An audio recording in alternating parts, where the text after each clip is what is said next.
Apareceu gravar, ok? Ok, ele já está gravando. Isso mesmo, tem certeza que não apareceu gravando, não, gravar. Bom dia, pessoal. Bom que vocês vieram. Eu sou Thiago Almeida Andrade Pinto, sou orientada professora Ingrid Robrec Terra. Minha trajetória dentro da academia começou em 2002 como médico veterinário, entrei na UFMG. E durante o curso, por volta ali do 7º, 8º período, eu percebi que o ambiente climático, a atmosfera era muito mais interessante do que simplesmente estudar o modelo animal, os animais em si. Amo as ovelhas de paixão, mas a atmosfera é muito mais maravilhosa. Nesse sentido, o que eu trouxe para vocês hoje é uma apresentação a respeito do painel intergovernamental das mudanças climáticas. Já buscando um viés de aproveitar e reforçar a vocação da universidade pela internacionalização, eu vou fazer a apresentação, os slides eles estão em inglês, mas eu vou falar em português, vou tentar explicar todos os termos e deixar da forma mais clara possível. Notem que o painel ele é muito amplo, então eu vou dar uma abordagem, uma visão em relação à agricultura, sempre buscando puxar para o nosso lado o que realmente importa nesses quesitos, né? Eu sou doutorando aí e o meu mestrado, eu acabei de entrar esse semestre, o meu mestrado foi em Engenharia de Biosistemas, que já é uma área interdisciplinar entre a engenharia agrícola e a engenharia ambiental. Daí a minha aproximação entre o ambiente rural, altamente antropizado, modificado, em prol da produção, seja de alimento ou mesmo de outros produtos, e em relação ao ambiente já ambiental, conservacionista. A minha tese ela vai se basear nas turfeiras e o meu objetivo é estudar um pouco sobre o fluxo de carbono e o fluxo principalmente metano entre as turfeiras para a atmosfera e vice-versa, a acumulação, o armazenamento desse carbono e quais as consequências que isso pode trazer caso elas sejam degradadas, né? A minha apresentação vai se basear da seguinte forma: tem uma introdução inicial, a estrutura de como é que se organiza o painel das mudanças climáticas, o AR5, o AR6 e depois algumas conclusões. Inicialmente, para a introdução, a gente tem que ter em mente que o painel internacional das mudanças climáticas ele utiliza modelos de previsão climática, modelos de previsão meteorológica, mas quais são os objetivos reais dessa apresentação? Inicialmente é apresentar o IPCC, muita gente já deve conhecer, muita gente ainda vai ouvir falar dele, mas a minha ideia é apresentar como um todo. Eu conheci em 2008, já lá no AR3, e como é que se dá essa, digamos, antropofagia das informações que eles têm para apresentar para a gente. E claro, evidenciar a importância dessa relação entre o IPCC, os resultados que eles publicam, e o ambiente agrícola, o ambiente seja agropecuário ou mesmo só da agricultura. Mas de onde veio tudo isso, né? Lá em 1922, a gente começou, na verdade, iniciaram-se os estudos para entender melhor essa atmosfera, mas não de um modo empírico, não de um modo observacional simplesmente. A ideia desse trabalho, esse artigo, ele é de 2001, ele é um pouco, digamos assim, antigo, mas ele relata muito bem essa primeira fase, esse início de tudo. São 40 anos que ele faz esse resgate dos modelos aí. Tudo começou com esse simpático senhor também conhecido pelos seus trabalhos futuros sobre pacificação. Ele era um opositor de ideologia, ele foi convocado para a Primeira Guerra Mundial, porém ele trabalhou como motorista de ambulância.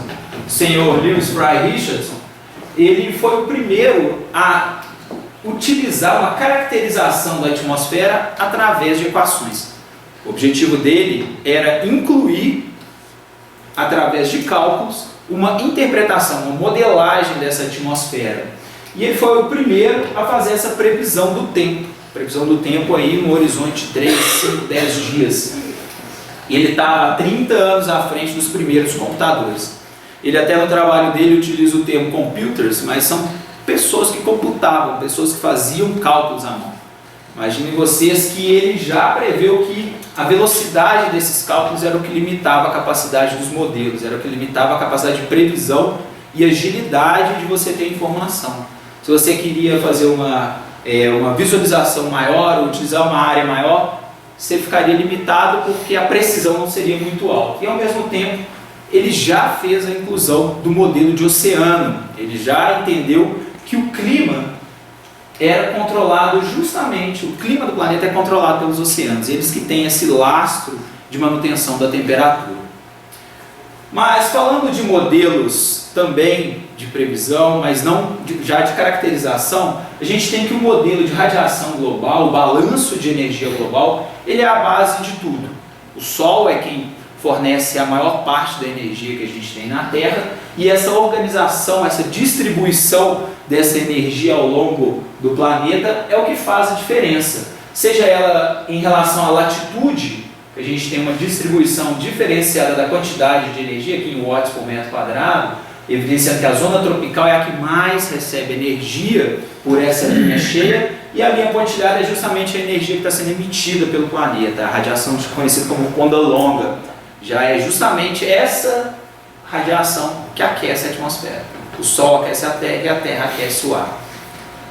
Da mesma forma, devido à rotação da Terra, essa movimentação, a gente tem o aquecimento diferenciado da superfície, a movimentação dessas massas de ar, e a partir daí a gente tem diferença de pressão e a formação de ventos, por exemplo. Notem que nesse modelo ele tenta caracterizar o balanço de energia, onde 100% da radiação que chega no topo da atmosfera, parte é refletida pela atmosfera, retornando em onda curta para o espaço, parte absorvida e parte interage em vários outros processos com a atmosfera. O que a gente tira como saldo geral dessa figura é justamente, nem toda a energia que chega na Terra ela vai ser absorvida pelo planeta. Já utilizando algumas das equações, aqui a gente tem a equação do corpo negro, né? A equação que associa a temperatura de um corpo, seja ele qualquer que seja, com a quantidade de radiação que ele emite, que ele reflete, que ele absorve. Aqui no caso a gente tem que S é a radiação que chega no topo da atmosfera. Esse número é bem importante, 342 watts por metro quadrado, a gente vai voltar nele daqui a pouco. E esse alfa é justamente o albedo, que é a taxa de reflexão. Se a gente comparar um asfalto bem preto com uma geleira, a gente tem uma capacidade, tem uma característica de reflexão da energia aí diferenciada. Nesse sentido, a média de todo o planeta ficaria em 0,3, onde as regiões cobertas com gelo mais próximas do 1, 0,8, 9, e as regiões, as áreas mais pretas, mais escuras, que absorvem mais a energia, que refletem menos, 0,1, 0,2. E se a gente simplesmente utilizar essa equação, o que a gente vai ter é que a temperatura da Terra ficaria em 255 graus Kelvin. Mas essa não é uma realidade. O que a gente tem é que a temperatura média do planeta é em torno de 15 graus. Isso se deve justamente pela temperatura associada ao efeito estufa, que é essa concentração de gases ao redor do planeta, dentro da atmosfera, que impede essa liberação do calor que a Terra emite, dessas ondas longas para o espaço. Mas, para a gente falar de modelo climático, a gente tem que entender o que seria um sistema climático. O IPCC ele aborda todos esses sistemas, todo o sistema climático de um modo bem amplo. Isso foi definido lá em 1975, numa reunião da Organização Mundial Meteorológica, o WMO. A gente tem a atmosfera, toda essa camada de ar que se comporta como um fluido ao redor da atmosfera, ao redor do planeta, digamos assim. A gente tem a hidrosfera, que é composta tanto pelos oceanos, quanto pela água subterrânea, quanto pela água em suspensão, o vapor d'água na atmosfera. A gente tem a parte da criosfera, que é justamente aquela região coberta com gelo e neve, seja transitória ou seja permanente.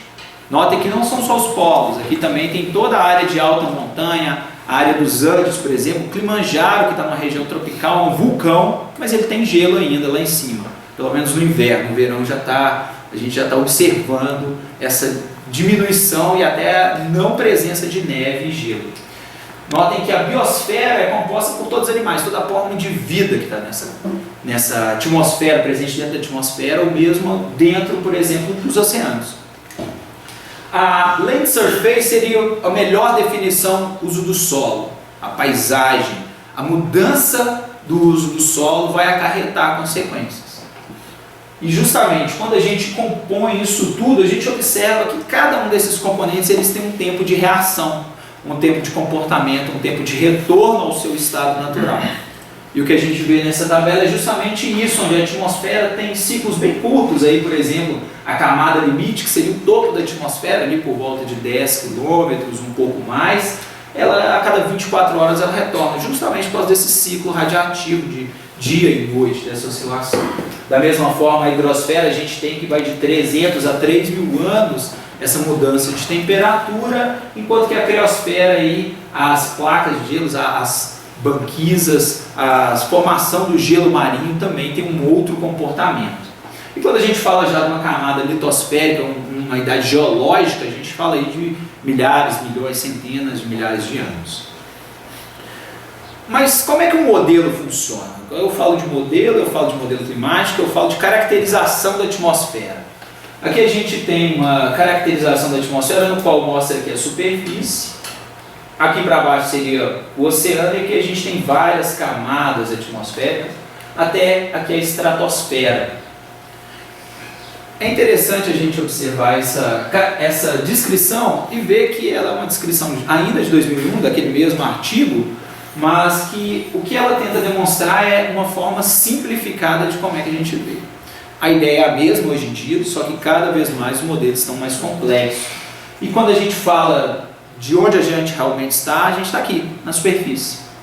E aí entra nesse quesito tanto a água que está na superfície, quanto a água que está subterrânea, a energia que está associada, seja essa energia emitida pela radiação de onda longa, outras formas de energia que a gente interage, modifica, realiza, e também o CO2. Esse é um pouco cortadinho aqui, mas o CO2 é extremamente importante. É essa relação entre o fluxo de carbono, o CO2, no caso, da superfície ou das pessoas, dos elementos que vivem na superfície, que vão ter um impacto direto nesse clima já da camada superficial. Notem que aqui também a gente tem relação da biosfera, a camada de gelo, isso tudo acontece aqui na superfície, e claro, algumas nas camadas mais inferiores. Quando a gente fala de complexidade do modelo, essa figura é bem elucidativa porque ela mostra que cada um desses eixos da pirâmide, das arestas da pirâmide, seria uma dimensão estatística desses modelos. Mas da mesma forma, a dinâmica e a resolução desses processos de forma natural, a radiação entra como um dos pilares mais importantes, a química da atmosfera, essa interatividade entre os compostos que estão aí em suspensão, e os processos diretos ligados à superfície, eles interagem diretamente com fatores econômicos, políticos, já relacionados ao contexto humano, e da mesma forma já um contexto ecológico e demográfico aí, de uma forma mais ampla em relação a todos os seres vivos. Quando a gente fala do IPCC, aqui já deixa bem claro nessa figura, que não adianta a gente excluir esse bloco. Inicialmente os trabalhos eles eram baseados, e tem um grupo de pesquisa, são 3 grupos, focado exatamente nisso aqui. Os outros 2 já são focados justamente nessa relação com os seres humanos, essa relação antrópica. E aí entram diversos fatores até que os resultados chegam para nós, usuários. Dentre essa caracterização, essas características do IPCC, toda a organização que se trata, o propósito inicial era justamente esse aqui: criar, prover dados reunidos sobre mudanças climáticas para os policymakers ou tomadores de decisão, mas não dados aleatórios, dados assim de forma empírica, são dados científicos, resultado de pesquisas que simplesmente foram reunidas em prol disso aí. E claro, depois eles aprimoraram e utilizaram essa forma de tentar entender justamente as implicações potenciais e futuras e riscos, não só positivos, mas riscos também negativos em relação a essa questão das mudanças climáticas. O IPCC, o painel internacional, foi criado em 1988. Atualmente, além do inglês, ele tem 5 línguas oficiais, estão estudando incluir o português nesse material, aí já entra árabe, chinês, francês, e ele é justamente uma reunião, uma parceria entre a parte das pesquisas relacionadas ao meio ambiente da ONU na chamada UNEP, com a WMO, que é a Organização Mundial Meteorológica. O que é importante a gente entender é que em 2007 o IPCC ganhou um prêmio Nobel da Paz junto com Al Gore, aquele que era o vice-presidente dos Estados Unidos, que lançou um filme, Uma Verdade Inconveniente. Talvez alguns de vocês já tenham visto, mas ele fez uma abordagem, desviou um pouco da temática mudanças climáticas, abordando muito mais aquecimento global, que é apenas um dos parâmetros, é apenas um dos fatores relacionados às mudanças climáticas. Mudanças climáticas é um conjunto de tudo. Aquecimento global, aumento da temperatura, que é o termo mais correto, ele é apenas um dos fatores, assim como aumento do nível dos oceanos, extremo de clima e esses eventos. O interessante é que o IPCC ele não conduz as próprias pesquisas. Eles não têm laboratório, centro de pesquisa. Eles simplesmente têm associação com outros cientistas. Esses cientistas publicam trabalhos nas suas áreas de excelência e sim, esses cientistas eles reúnem essas informações e processam esses dados. Atualmente são 195 países membros e quem quiser saber mais pode entrar nesse site. Todas as informações dessa apresentação, com exceção daquele artigo inicial, foram retiradas do site. Tudo começou lá em 1988, mas foram 2 anos até que eles publicaram esse primeiro material chamado Mudanças Climáticas, Climate Change. Pensem vocês, em 1988, tanto que isso era de vanguarda.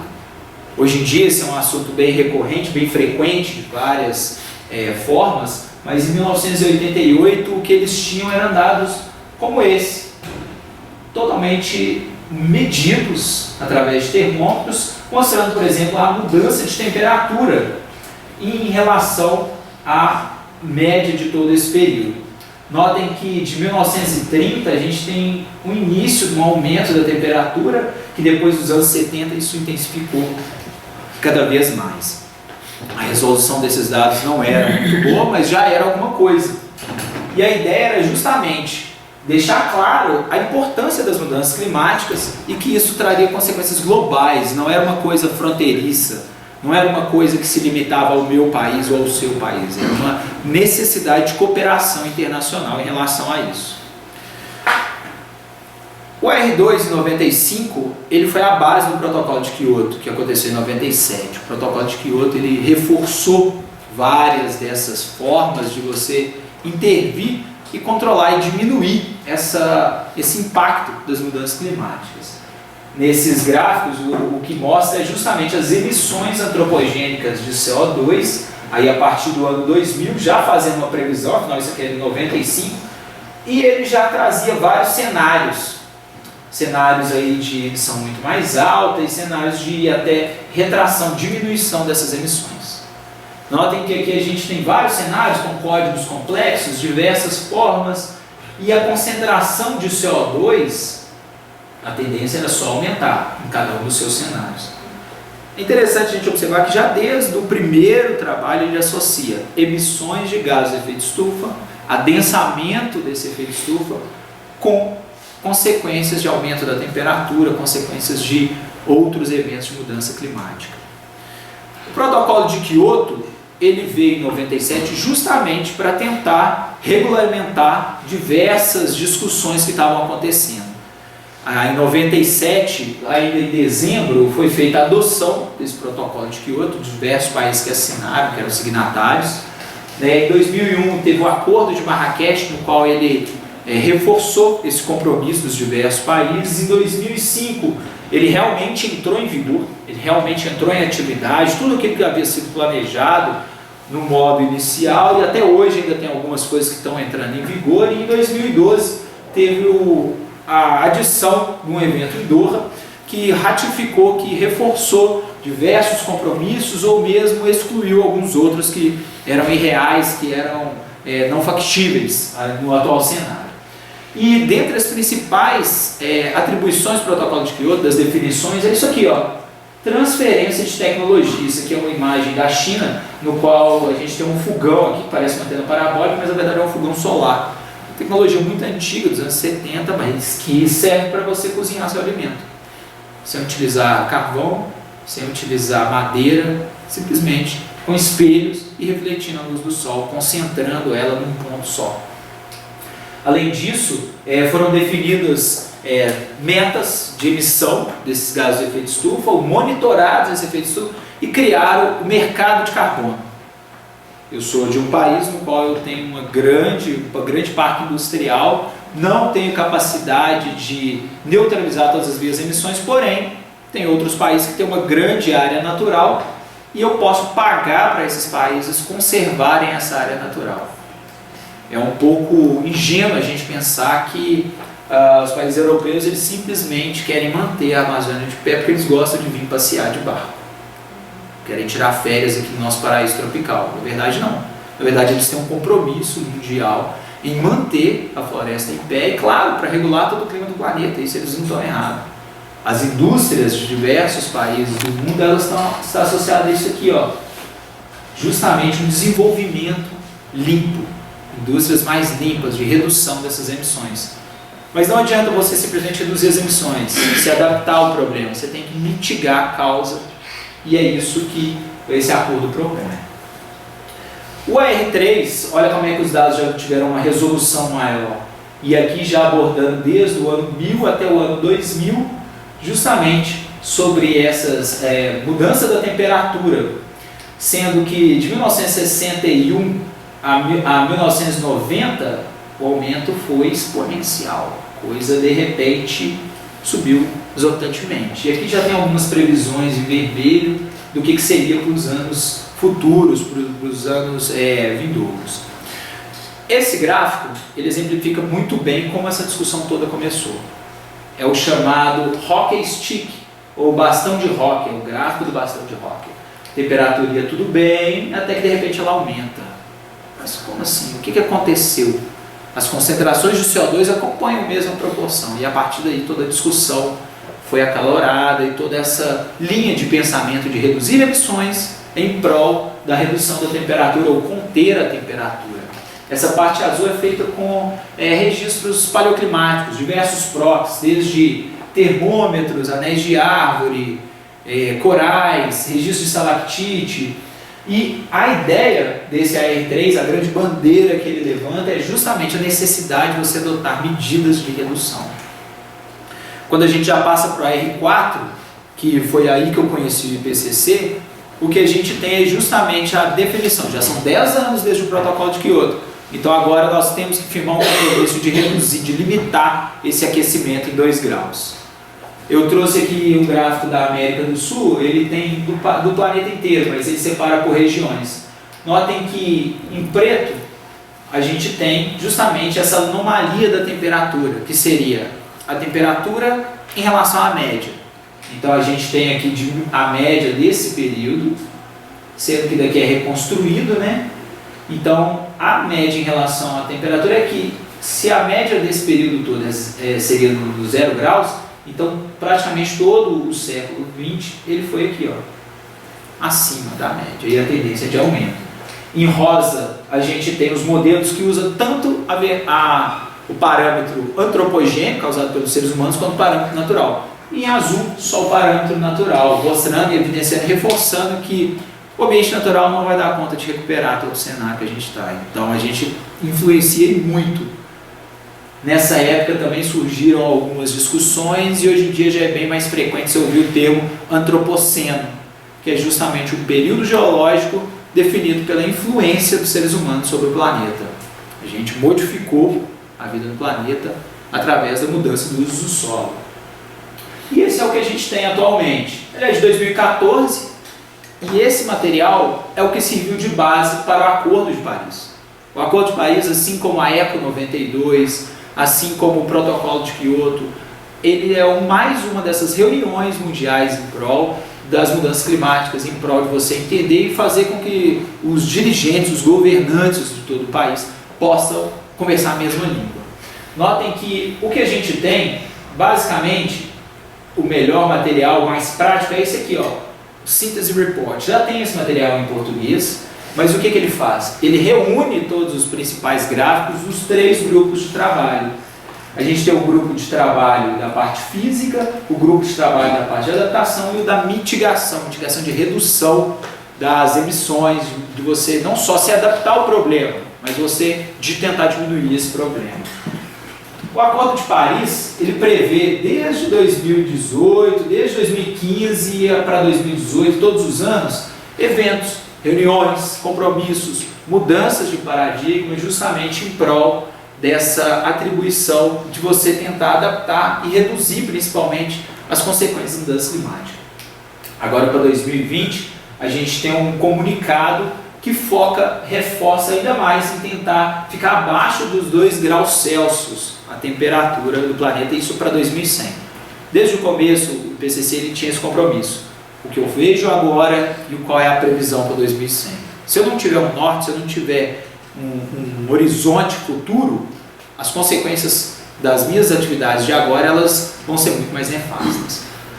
Existem períodos mais curtos, 2030, 2040, 2050, 2080, 2080, 2100, sim. Só que o objetivo é sempre chegar em 2100 com esse compromisso de ficar aí no máximo até 2 graus. Mas nem todo mundo concorda, né, com o Acordo de Paris. Em 2017, o presidente Donald Trump ele falou que o Acordo de Paris não era justo, era injusto com os Estados Unidos, justamente porque limitaria o crescimento da economia. A grande bandeira dele, logo depois do governo Obama, que apoiou fortemente o Acordo de Paris, foi que fazer a América grande novamente, e a partir disso com maior investimento na área industrial e de desenvolvimentista. A estrutura do IPCC ela é baseada em 3 grupos de trabalho. A gente tem, claro, a plenária do IPCC, com o secretariado que apoia essa plenária, o escritório do IPCC e o comitê executivo. Lá a gente tem algumas pessoas trabalhando, vocês entrarem no site, vocês vão ver que não chega a, sei lá, 50 pessoas, é bem pouco. Então. E depois a gente tem 3 grupos de trabalho. Notem que a parte física, ciências baseadas na física, é o grupo de trabalho que publica bem antes. Na sequência, a gente tem um grupo de trabalho que estuda a adaptação e a vulnerabilidade dos ecossistemas.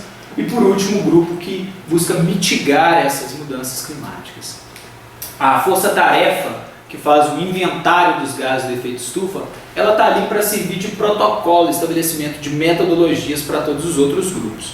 Aqui eu trouxe 3 materiais mais recentes, o de 2013, ainda do AR5, essa publicação que ela é bem recente, outubro agora, que já não limita em 2 graus, ela já limita em 1,5 graus.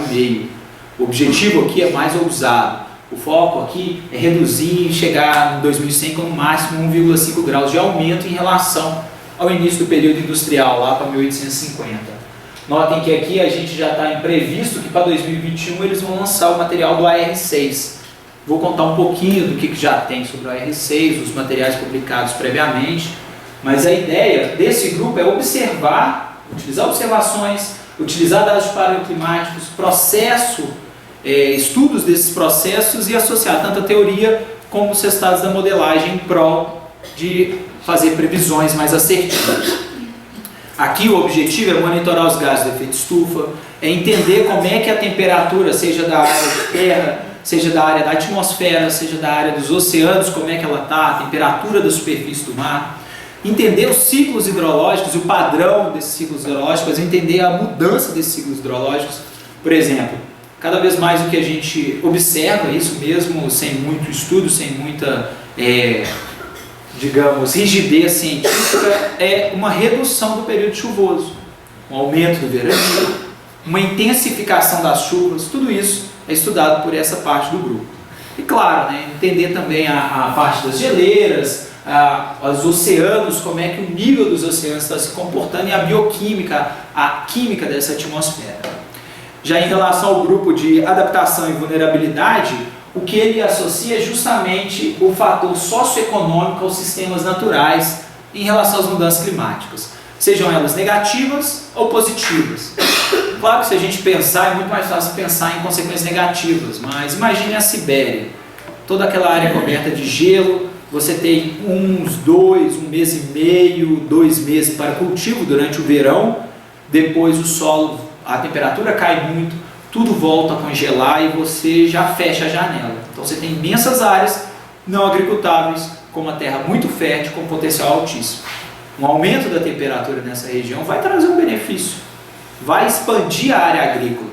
Isso num pensamento mais positivista e, claro, simplesmente pensando em produtividade agrícola. Todos os grupos trabalharam em prol disso aqui, ó, e todos publicaram no AR5. E todos têm uma previsão de publicação agora para 2021.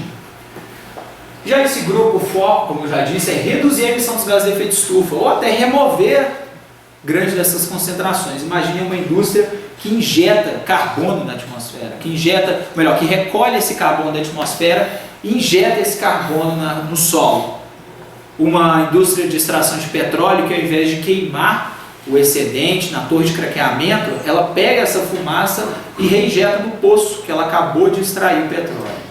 Isso você vai fixando o carbono na superfície e você vai tendo formas de conter essa concentração, esse aumento crescente. E aqui nesse grupo, a agricultura e principalmente a área florestal recebe um destaque.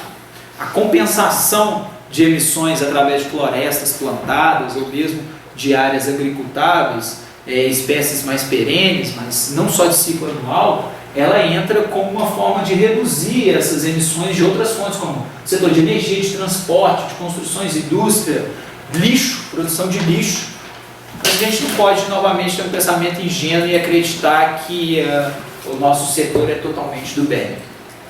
Claro que a gente depende de todos esses. Claro que a gente depende desde uma extração de um mineral, que é uma indústria mineradora, que tem um impacto na mudança do solo, até da extração de combustível para mover as máquinas que estão lá no campo. Já a força-tarefa, como eu disse, o objetivo deles é estabelecer metodologias. Eu tenho uma metodologia, eu sigo essa metodologia, eu avalio essa metodologia, faço intervenções. Então, esse é o ciclo. E a ideia é justamente não só desenvolver essas metodologias, desenvolver softwares para o cálculo e melhoria desses modelos, como também fazer uma distribuição, fazer com que essa tecnologia, que essas observações, que essas descobertas se tornem viáveis para os diversos países. Não só aqueles que as desenvolveram, mas principalmente para aqueles países que não estão dentro do grupo dos desenvolvidos, ou mesmo no nosso caso, que é aqueles em via de desenvolvimento, que é o caso dos BRICS.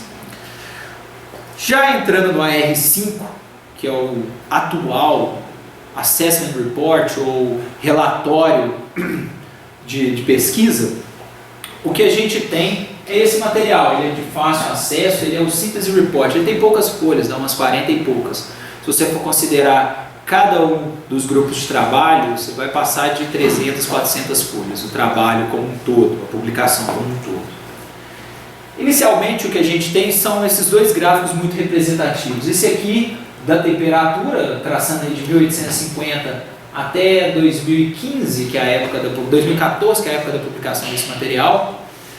Notem que o que a gente tem é um aumento crescente da temperatura. Em laranja a gente tem dados amostrados mesmo, termômetros. Em preto a gente tem reconstrução. Em azul a gente tem um modelo que eles utilizam. Então é uma forma de você conferir se os modelos estão representativos da realidade através disso aqui, ó, você comparar a observação com o dado modelado. Notem que quando a gente observa aqui os dados de emissão de gases de efeito estufa, isso aí de 1970 até 2010, o que a gente vê é uma curva ascendente, uma curva crescente dessas emissões. E essa parte laranja é justamente a relação aos combustíveis fósseis, ao fluxo de carbono oriundo dos combustíveis fósseis. Essa translocação de carbono para a atmosfera é um dos grandes problemas nossos. E seja pela queima, seja pelos navios, pelos aviões, tudo isso vai ter um impacto na atmosfera. Outra faixa que merece destaque aqui é justamente esse azul claro, que é a parte que eu estou buscando focar minha tese, que é justamente a emissão do metano. O metano no setor agropecuário ele é altamente importante. E no setor natural, impactado pelo setor agropecuário, a gente tem uma dupla importância. Se você busca estratégias para conservar uma área natural rica em metano, você está deixando de emitir e ainda melhorando a redução de emissões de outra área que já é o setor produtivo. Esse gráfico, ele também traz uma associação para 2010, mas não mostrando simplesmente isso aqui, como é que está em 2010, mas como é que é a faixa de confiança, o intervalo de confiança da amostragem desses dados. Da mesma forma que eu também fiz um recorte para a América do Sul, a América Central e do Sul, o que a gente tem aqui são os vários setores relativos à nossa atividade. E o nosso é justamente esses dois vermelhinhos aqui, ó.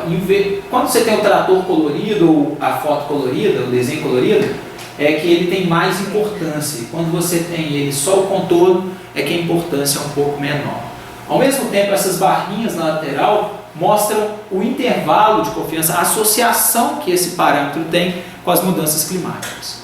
Um parâmetro como a neve, as geleiras dos Andes, tem uma alta correlação com as mudanças climáticas. Da mesma forma que a água relacionada a essas geleiras também tem uma alta importância. Imaginem todas aquelas populações tradicionais que moram nos Andes. A fonte de água não é a chuva.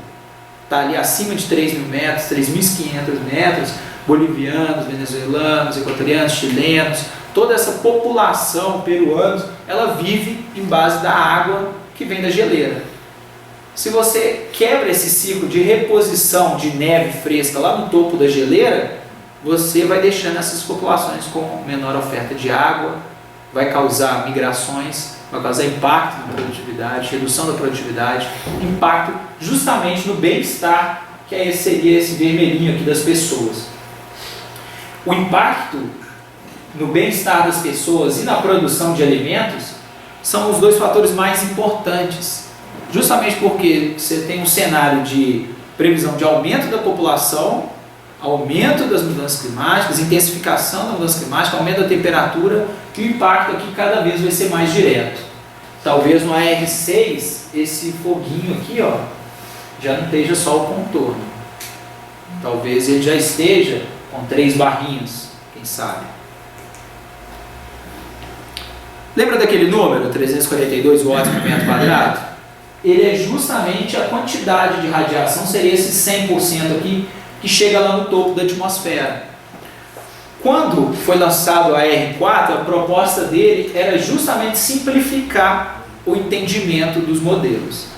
Vou reunir, não vou usar diversos modelos, vou usar vários modelos, mas eu vou fazer um ensemble deles. Vou fazer uma associação de cada um deles e fazer um agrupamento dos resultados. E aí o que a gente tem é justamente 4 cenários. Desses cenários a gente tem um azul escuro, que seria o 2,6, o azul claro 4,5, o laranja que é o 6 e o 8,5 que é o vermelho. Mas o que são esses valores? É justamente o aumento da radiação na atmosfera. Ah, mas espera aí, o Sol vai ficar mais intenso, ele vai mandar mais energia? Não. Simplesmente a gente vai ter um aumento da radiação presa dentro da atmosfera. Se você intensifica o efeito estufa, você perde menos calor para o espaço, que atravessa essa atmosfera, essa radiação de onda longa, e o que você tem é um aumento da temperatura.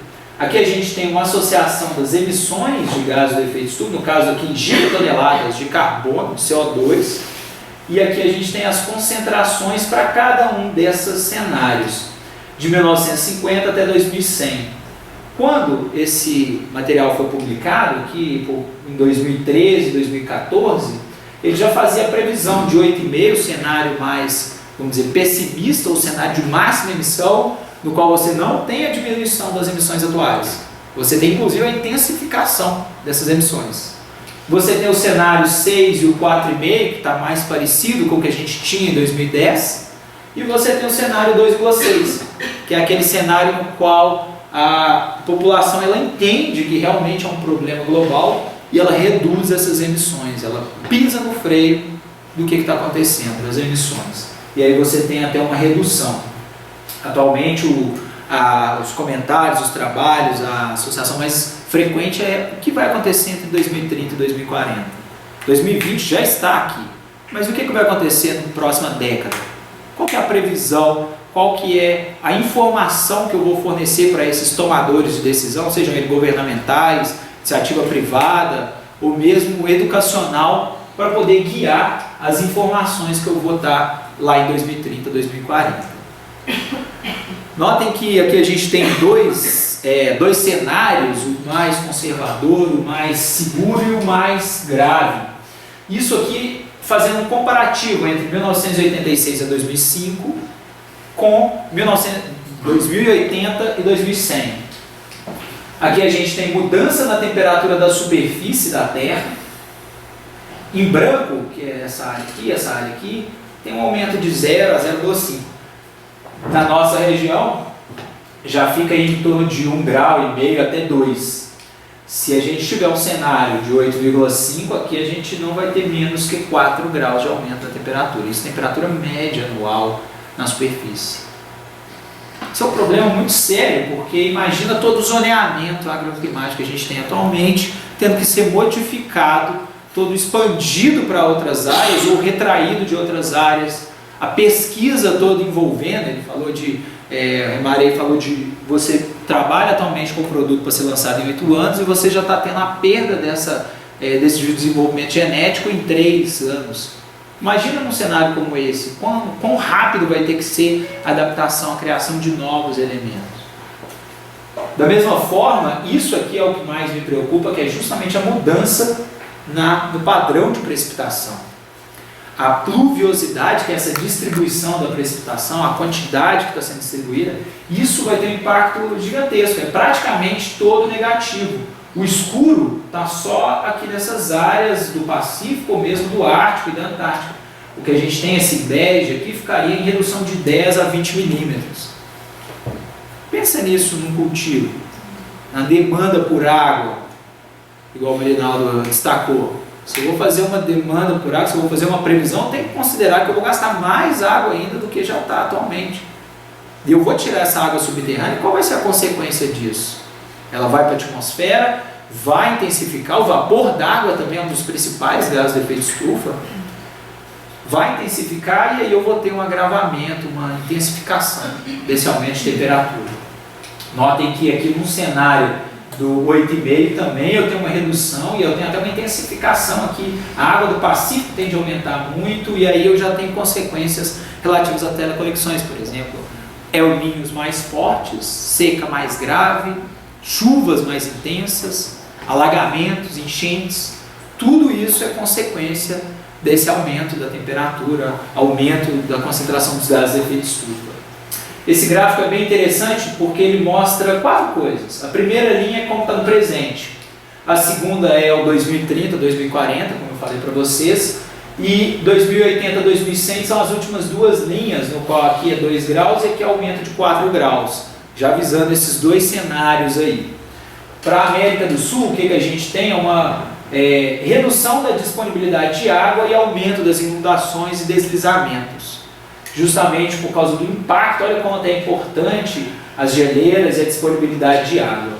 E cada uma dessas faixas aqui vai aumentando o risco, no qual aqui no meio a gente tem um risco médio, aqui a gente tem um risco super alto.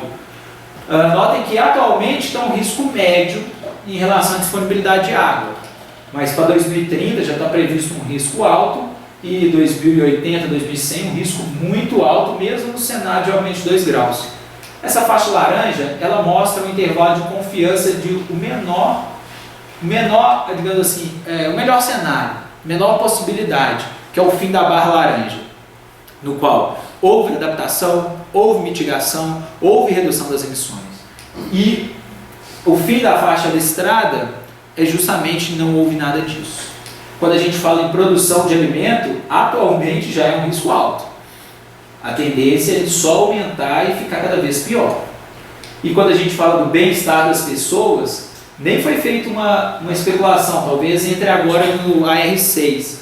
Mas olha como é que já está atualmente para 2030 muito alto esse bem-estar, essa segurança alimentar que está relacionada à oferta e consumo de alimentos.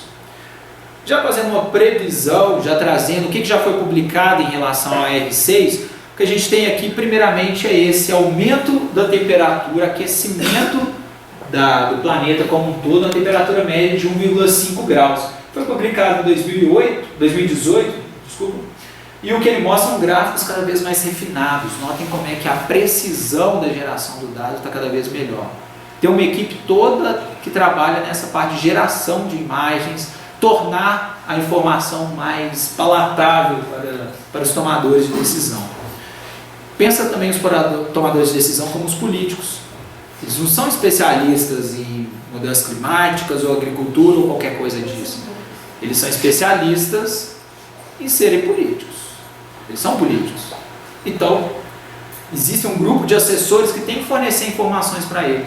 Quando vai lá para o discurso, é ele que aparece, mas ele tem que estar bem amparado em relação a essas informações.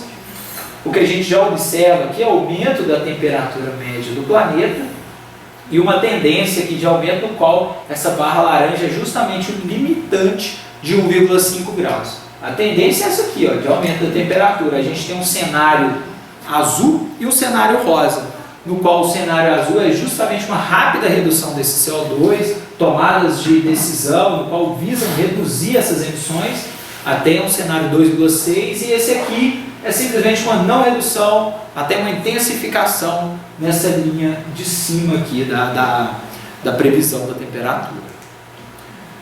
Quando a gente vê uma observação como esse nível, esse aumento da temperatura vai impactar as diversas relações humanas, diversos ambientes, tanto humano quanto ambiente natural, que a gente tem isso aqui. Em roxo tem uma alta periculosidade, um impacto muito alto, da mesma forma que o amarelinho é um impacto médio, e em branco seria irrisório. Quando a gente tem essa linha aqui, ó, não está aparecendo na imagem, mas essa linha aqui marca exatamente o momento atual, e a partir daqui já seria um cenário de aumento da temperatura. Notem que ambientes únicos ou ambientes que estão ameaçados atualmente têm um impacto muito alto se eu aumentar para 1,5 graus essa temperatura. Da mesma forma, quando eu observo, por exemplo, corais de água quente, a partir daqui, que é 1,5, ó, essa linha cheia marca o limite do 1,5. Cada vez mais que vai aumentando a temperatura, maior é o risco de perda da biodiversidade, por exemplo, da região de Abrolhos, da região da grande coral, da grande barreira de corais da Austrália e toda essa faixa de corais do planeta. Mas qual é a importância dos corais de um modo geral? Além da biodiversidade, todo aquele grupo de espécies, é justamente essa associação, essa fixação de carbono através da atmosfera. Eles fixam o carbono em forma daqueles corais. Isso dando apenas um exemplo. Mas quando a gente fala aqui, ó, nos campos de cultivo, se chegou ao 1,5, é alta a taxa de confiança. E se você chegar aqui no aumento da temperatura, cada vez mais o impacto vai ser direto e exponencial. Não vou nem comentar sobre as regiões árticas, que é uma das regiões mais que está sofrendo atualmente, já vem sofrendo. A previsão é que para 2025 a gente não tenha gelo marinho durante o verão. Imagina uma região que é coberta de gelo e de repente durante o verão você não tem mais esse gelo marinho, esse gelo flutuante. Mas isso aqui, para mim, ao meu ver, é a parte mais importante de todo o trabalho do IPCC, que é justamente esse trabalho associado às mudanças climáticas e à terra, a mudança do uso do solo, a mudança da cobertura do uso do solo. Aqui esse gráfico que a gente tem é altamente positivo, seria em azul escuro, e altamente negativo estaria em laranja. Essas letras seriam o intervalo de confiança, se tem alta confiança em relação às mudanças climáticas e ao parâmetro, e ao mesmo tempo há diferentes formas de você interagir com essa terra. Vou dar um exemplo aqui, por exemplo, sistemas agroflorestais, que está dentro da parte de agricultura, em relação à mitigação, ele tem uma média confiança, só que a gente vê que a correlação positiva é muito alta. Outro exemplo aqui seria a redução das áreas de pastagem para a conversão em atividade agrícola. Você tem uma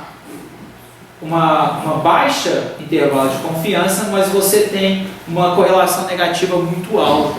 Isso é, áreas agricultáveis, elas têm uma capacidade muito maior de fixar esse carbono da atmosfera do que simplesmente uma pastagem, seja ela natural ou seja ela cultivada de forma extensiva.